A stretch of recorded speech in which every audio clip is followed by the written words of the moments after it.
Les autorités lettonnes ont demandé aux résidents du pays de transformer leurs caves en abris anti-aériens où ils pourraient se réfugier en cas d'attaques aériennes, par crainte que Vladimir Poutine ne tourne son attention vers la région de la Baltique s'il remporte la guerre en Ukraine.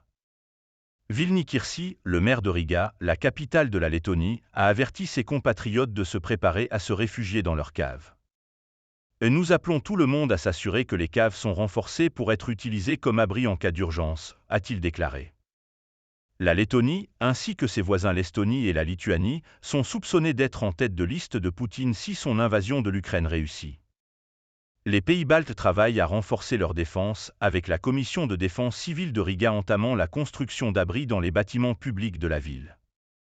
Jean Rinson, le chef de la commission, a déclaré que la ville construirait 100 abris par mois d'ici la fin de l'année.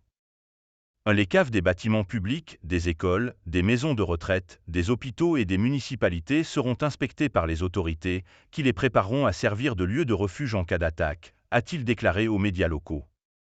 Les 3 États baltes, tous membres de l'OTAN, ont convenu de placer leurs lignes de défense à leurs frontières avec la Russie et la Biélorussie, alliés de la Russie, alors que les forces de Poutine montrent de plus en plus d'agressivité dans la région.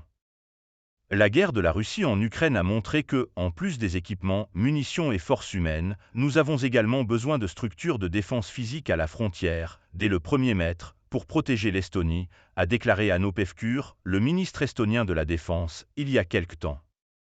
Pendant ce temps, la Lettonie a déclaré qu'elle investirait 303 millions d'euros au cours des 5 prochaines années pour renforcer ses frontières. La Lituanie, quant à elle, a déclaré qu'elle dépenserait au moins 3% de son produit intérieur brut pour la défense à partir de 2025.